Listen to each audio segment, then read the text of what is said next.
اب میں اس کے بعد بلا تاخیر خطاب کے لیے دعوت سخن پیش کرتا ہوں اپنے نوجوان بھائی جن کو اللہ رب العزت نے جوانی میں قرآن و سنت کے لیے قبول فرمایا، نبی کریم صلی اللہ علیہ وسلم کی ختم نبوت کی پہرے داری کے لیے قبول فرمایا، صحابہ کے دفاع کے لیے قبول فرمایا۔ میری مراد جناب مولانا محمد اویس عاجز صاحب، میں ان کو دعوت سخن پیش کرتا ہوں، وہ مائک پر تشریف لائیں اور قرآن و حدیث کے پھول نچھاور کریں۔ السلام علیکم ورحمۃ اللہ وبرکاتہ۔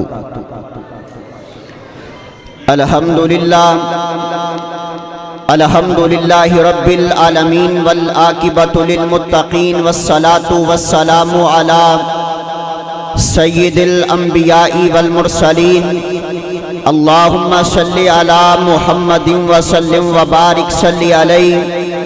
اعوذ باللہ من الشیطان الرجیم، بسم اللہ الرحمن الرحیم۔ فَإِنْ آمَنُوا بِمِثْلِ مَا آمَنْتُمْ بِهِ فَقَدِ اهْتَدَوْا۔ وقال النبی صلی اللہ علیہ وسلم لو كنت متخذا خلیلا لاتخذت ابا بکر خلیلا۔ اسلام وہ پودا نہیں جس نے پانی سے غذا پائی، دیا خون جگر صحابہ نے تو گلشن میں بہار آئی۔ اگر چاند ہے آقا تو ستارے ہیں صحابہ، واللہ ہمیں جان سے پیارے ہیں صحابہ۔ ملت کو ذرا بیدار تو ہو لینے دو، ہر ایک قوم پکارے گی، ہر ایک فرد پکارے گا، ہر ایک شخص پکارے گا، ہمارے ہیں صحابہ، ہمارے ہیں صحابہ۔ احباب ذی وقار، انتہائی مختصر حمد و ثنا کے بعد درود و سلام شفیع المذنبین رحمت للعالمین حبیب خدا محبوب کبریا احمد مجتبی جناب محمد الرسول اللہ۔ محبت سے پڑھیں، جو بندہ نبی کائنات کی ذات مبارک پر صرف ایک مرتبہ درود پاک محبت کے ساتھ، پیار کے ساتھ، عقیدت کے ساتھ، مودت کے ساتھ، چاہت کے ساتھ، لگن کے ساتھ، ایمان کی حالت کے اندر نبی کائنات کی ذات مبارک پر صرف ایک مرتبہ درود پاک پڑھتا ہے، اللہ اسے 10 نیکیاں عطا کر دیتا ہے، 10 گناہوں کو معاف کر دیتا ہے، اور اللہ رب العالمین اس کے نامہ اعمال کے اندر 10 درجات کو بلند فرما دیتے ہیں۔ سبحان اللہ۔ بہار بن جائے، سارے پڑھیں، سامنے جو بیٹھے ہیں، باہر بیٹھے ہیں، دائیں والے بائیں والے، بزرگ، نوجوان، بچے، ہم عمر، سارے ایک دفعہ پڑھیں، جناب محمد الرسول اللہ صلی اللہ علیہ وآلہ وسلم، اس پیغمبر ذیشان پر، اس پیغمبر مہربان پر، اس پیغمبر دو عالم پر، زمین کی ریت، آسمان کے ستاروں، بارش کے قطرات، درختوں کے پتوں، چاند کی کرنوں اور سورج کی شعاؤں سے بڑھ کر درود و سلام کے بعد ماشاءاللہ یہ آج کا آپ کا عظیم الشان علم و آگاہی کانفرنس کے عنوان سے یہ پروگرام انعقاد پذیر ہے۔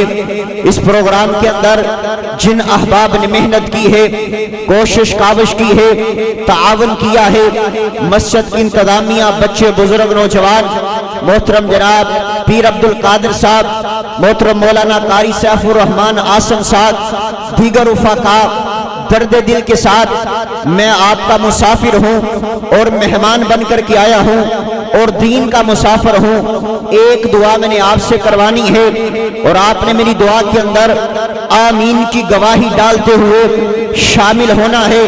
اللہ ہم سب کا آنا، مل بیٹھنا، قرآن اور احادیث کی باتوں کو سماعت کرنا، خالصتاً اپنی بارگاہ کے اندر قبول فرما کے ہم سب کے لیے ذریعہ نجات بنائے۔ اور ماشاءاللہ میرے بعد علماء، خطبہ، انشاءاللہ آپ احباب سے محو گفتگو ہونے والے ہیں۔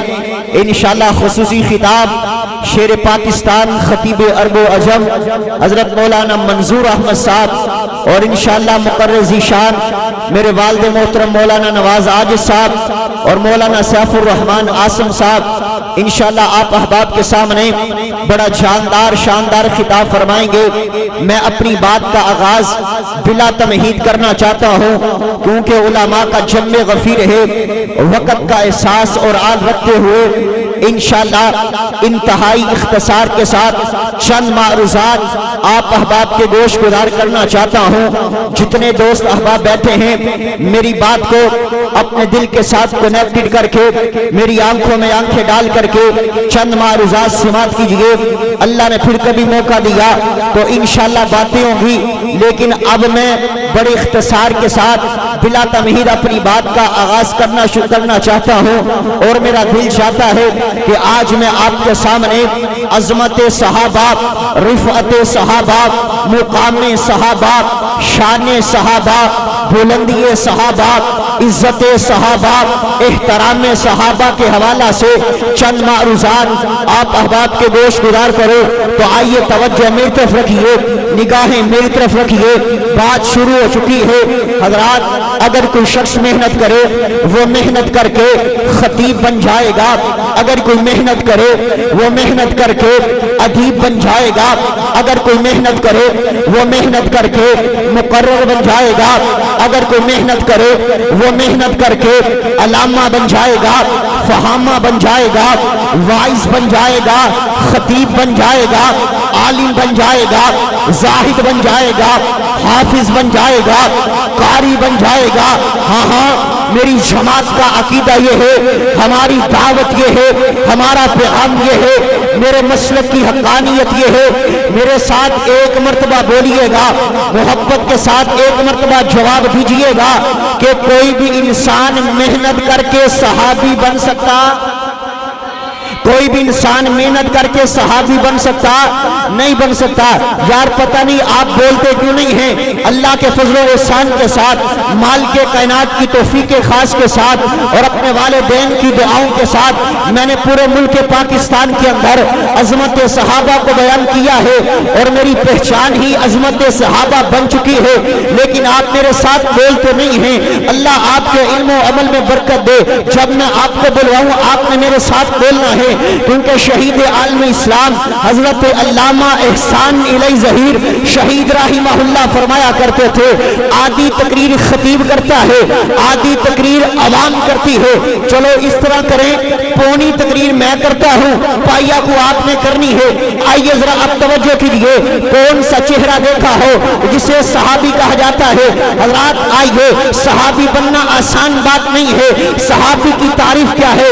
صحابی کی ڈیفینیشن کرنے لگا ہوں، صحابی کی تعریف سنانے لگا ہوں۔ صحابی کسے کہا جاتا ہے؟ صحابی کون ہوتا ہے؟ آؤ ذرا تعریف سنیے گا، ڈیفینیشن سنیے گا۔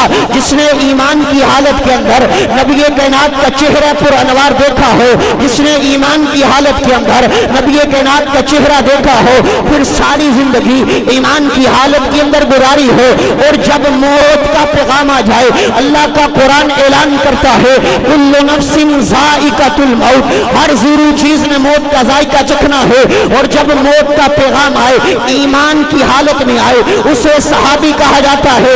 حویلی لکھا کے رہنے والے اگر بات نہیں سمجھے ہو، آپ کے ذوق کو بحال رکھنے کے لیے اور ایک بات کا سہارا لینے کے لیے میں آگے بڑھنا چاہتا ہوں۔ کون سا چہرہ دیکھا ہو جس چہرے کے بارے میں حضرت حسان نے کمال درجے کی بات کی؟ فرمایا وَأَحْسَنَ مِنْكَ لَمْ تَرَ قَطُّ عَيْنِي وَأَجْمَلَ مِنْكَ لَمْ تَلِدِ النِّسَاءُ خُلِقْتَ مُبَرَّأً مِنْ كُلِّ عَيْبٍ كَأَنَّكَ قَدْ خُلِقْتَ كَمَا تَشَاءُ۔ حضرت حسان کہتے ہیں محبوب اللہ نے آپ کے چہرے کو اعلیٰ بنایا، اللہ نے آپ کی زلفوں کو اعلیٰ بنایا، اللہ نے آپ کے رخسار کو اعلیٰ بنایا، اللہ نے آپ کی آنکھوں کو اعلیٰ بنایا۔ حویلی لکھا کی رہنے والوں، اگر نہیں سمجھے ہو میری اور آپ کی زبان والا بولا، اردو زبان والا بولا اور کمال درجے کی بات کرتا ہے کہ ہر کوئی فدا ہے بن دیکھے دیدار کا عالم کیا ہوگا، جب زلف کا ذکر ہے قرآن میں رخسار کا عالم کیا ہوگا، ایک سمت علی ایک سمت عمر، ابو بکر ادھر عثمان ادھر، ان جگمگ جگمگ تاروں میں مہتاب کا عالم کیا ہوگا، اور جب سب صحابہ دوزانوں بیٹھے ہوں گے مجلس میں، جب مجلس کا یہ عالم ہے دربار کا عالم کیا ہوگا، جب دربار کا یہ عالم ہے سرکار کا عالم کیا ہوگا۔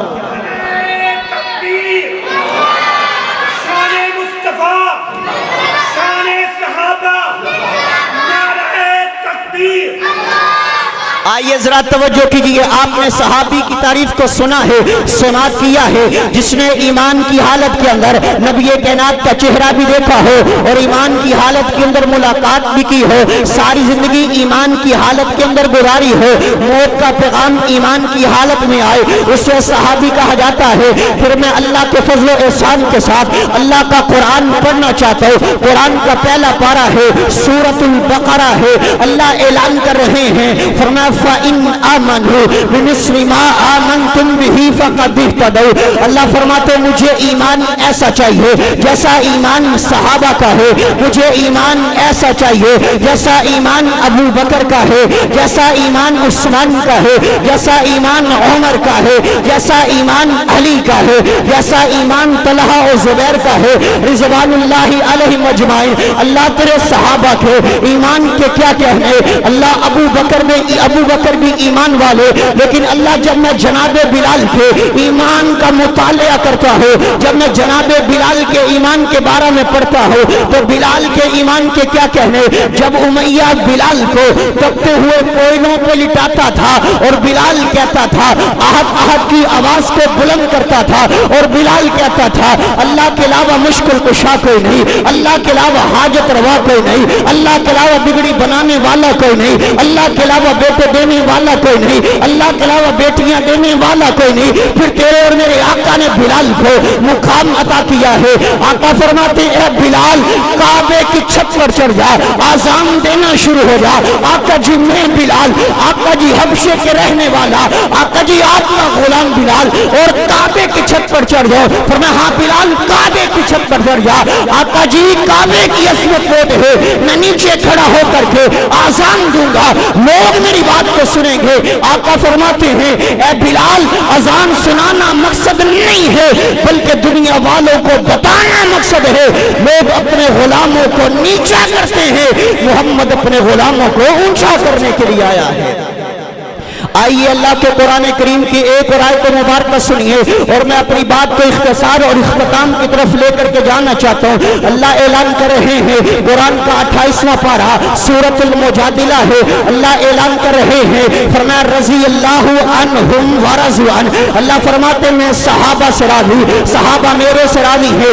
تو آئیے ذرا چوتھا گیئر کھینچے اور گفتگو کو ختم کریں۔ آؤ ذرا اب توجہ کیجیے گا، میرے ساتھ نظریں ملائیے گا، یہ تو اللہ کا قرآن ہے۔ آج میرا دل چاہتا ہے اگر میں ابو بکر کی صداقت کو بیان کروں، اگر میں عمر کی عدالت کو بیان کروں، اگر میں عثمان کی سخاوت کو بیان کروں، اگر میں علی کی شجاعت کو بیان کروں، اگر میں معاویہ کی سیاست کو بیان کروں، اگر میں تیری اور میری اماں جان سیدہ عائشہ صدیقہ رضی اللہ تعالی عنہا کی عظمت کو بیان کروں، اگر میں سیدہ فاطمہ الزہرا رضی اللہ تعالی عنہا کی تقدیس کو بیان کروں، بہت سارا وقت درکار ہے، لیکن میرا دل چاہتا ہے آج میں آپ کو جناب ابو بکر صدیق رضی اللہ تعالی عنہ کے بارے میں صرف ایک دو باتیں کر کے میں بات کو ختم کرنا چاہتا ہوں۔ آئیے ذرا آپ توجہ کیجیے گا، کیونکہ انداز بیان اگرچہ شوق نہیں ہے میرا، شاید کہ اتر جائے تیرے دل میں میری بات۔ آئیے ذرا آپ توجہ کیجیے گا، کون جناب ابو بکر جس کے بارے میں نبی کائنات نے اعلان کیا۔ آقا فرماتے ہیں لو کنت متخذا خلیلا خلیلا لاتخذت ابا بکر خلیلا. لوگوں اگر میں کسی کو اپنا خلیل بناتا جناب ابو بکر کو بناتا، جس کے بارے میں اہل سنت والجماعہ کا اس بات پر اجماع ہے کہ افضل البشر بعد الانبیاء، سارے نبیوں کے بعد عظیم ترین شخصیت جناب ابو بکر صدیق رضی اللہ تعالی عنہ کی ہے. پھر وجہ کیا ہے؟ جس کا دل چاہتا ہے اصحاب پیغمبر کے بارے میں اپنی زبان کو استعمال کرتا ہے، جس کا دل چاہتا ہے ابو بکر کی صداقت کے بارے میں بولتا ہے، عمر کی عدالت کے بارے میں بولتا ہے، معاویہ کی سیاست کے بارے میں بولتا ہے. ہم پیغام دینے آئے ہیں، ہم اعلان کرنے کے لیے آئے ہیں، ہم امن والے لوگ ہیں، ہم محبت والے لوگ ہیں، ہم پیار والے لوگ ہیں. ہم کہتے ہیں صحابہ سے بھی پیار کیجئے، اہل بیت سے بھی محبت کیجئے، لیکن وہ وجہ سن لیجئے. وجہ کیا ہے؟ وہ صحابہ کے بارے میں نازیبا الفاظ کو استعمال کیا جاتا ہے، کہا جاتا ہے نبی پاک کے صحابہ نبی پاک کے اہل بیت سے محبت نہیں کرتے تھے، پیار نہیں کرتے تھے، حقیقت نہیں کرتے تھے، مودت نہیں کرتے تھے. آؤ ذرا آپ کو اللہ کا قرآن پڑھ کے سناؤ. اللہ کا قرآن اعلان کر رہا ہے محمد الرسول اللہ والذین معہ اشداء علی الکفار رحماء بینہم. صحابہ آپس میں محبت کرنے والے، صحابہ آپس میں پیار کرنے والے، نبی پاک کا ارادہ، نبی پاک کے گھرانے سے محبت کرنے والا، نبی پاک کے صحابہ، نبی پاک کے اہل بیت سے محبت کرنے والے. اگر آپ کی یہ کوئی بات نہ مانے کہ نبی پاک کے صحابہ نبی پاک کے اہل بیت سے محبت نہیں کرتے تھے، تقریباً 13 سے 14 منٹ آپ نے میری گفتگو کو سن لیا ہے.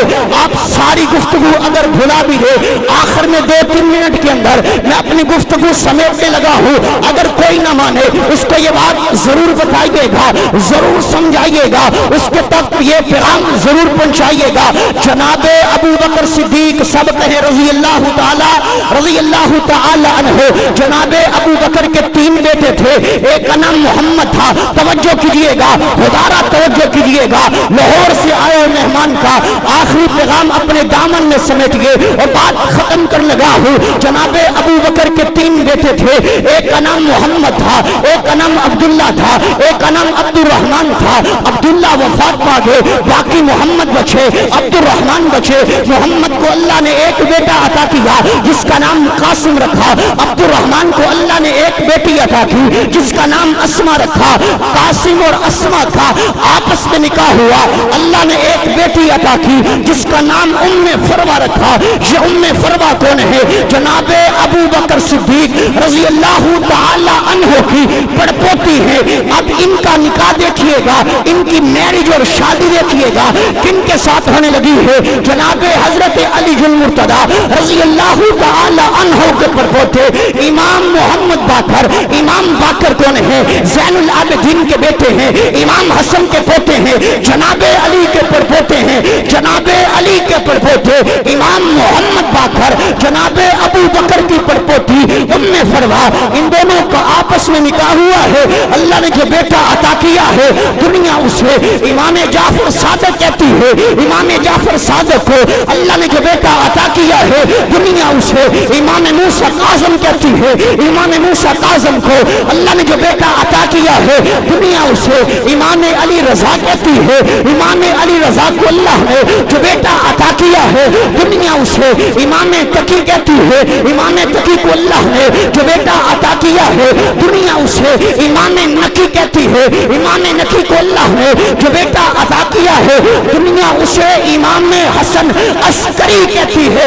اگر بات نہیں سمجھے ہو میں تھوڑا سا بیک جانا چاہتا ہوں، ریورس جانا چاہتا ہوں. امام حسن عسکری کے ابو کا نام امام نقی ہے، امام نقی کے ابو کا نام امام تقی ہے، امام تقی کے ابو کا نام امام علی رضا ہے، امام علی رضا کے ابو کا نام امام موسیٰ کاظم ہے، امام موسیٰ کاظم کے ابو کا نام امام جعفر صادق ہے، امام جعفر صادق کے ابو ابو کا نام امام محمد باقر ہے، امام باقر کی بیوی کا نام ام فروا ہے، ام فروا کی ماں کا نام اسما ہے، اسما کے باپ کا نام عبد الرحمن ہے، اور عبد الرحمن کے باپ کا نام ابو بکر صدیق ہے، ابو بکر صدیق ہے، ابو بکر صدیق ہے۔ جب ہم یہ بات کریں گے اللہ کا قرآن اعلان کرے گا رحماء بینہم، صحابہ آپس میں محبت کرنے والے، صحابہ آپس میں پیار کرنے والے۔ پھر آخر میں کہہ دینا چاہتا ہوں میری جان صحابہ، میری عقیدت صحابہ، میری مودت صحابہ، میری چاہت صحابہ، میری لگن صحابہ، میری صبح صحابہ، میری شام صحابہ، میرے دن صحابہ، میری راتیں صحابہ۔ اگر دنیا جھوٹ بولے صدیق صحابہ، اگر دنیا کفر پر ہو فاروق صحابہ، اگر دنیا بے حیا ہے عثمان صحابہ، اگر دنیا ڈرپوک ہے حیدر کرار صحابہ، جن کا تذکرہ اللہ نے تورات کے اندر، زبور کے اندر، انجیل کے اندر، قرآن کے اندر کیا ہے، وہ میرے آقا کے حبدار ہیں، وہ میرے آقا کے جانثار ہیں، وہ میرے آقا کا کلمہ پڑھنے والے ہیں۔ مسلک اہل حدیث کی دعوت یہ ہے صحابہ و اہل بیت سے محبت کیجئے، ان کے نقش قدم پر چلیے، ان کی سیرت کو اپنائیے، رسول کائنات کے صحابہ کرام اور اہل بیت کی سیرت کو اپنانا تیرا اور میرا کام ہے۔ اللہ مجھے اور آپ کو اس جہان میں بھی کامیاب کر دے گا، اور انشاءاللہ اللہ محشر کے میدان میں بھی کامیاب کر دے گا۔ اللہ صحیح معنوں میں قرآن اور حدیث کے مطابق نبی کائنات کے صحابہ و اہل بیت کی عظمت اور ان کی سیرت پر عمل پیرا ہونے کی توفیق عطا فرمائے۔ قرآن و حدیث ہے دستور اپنا، اس ہی کو اپنائیں گے، زندہ رہے تو اس ہی پہ رہیں گے، اس ہی پہ مر مٹ جائیں گے۔ اللہ عمل کی توفیق عطا فرمائے۔ وآخر دعوانا ان الحمد للہ رب العالمین۔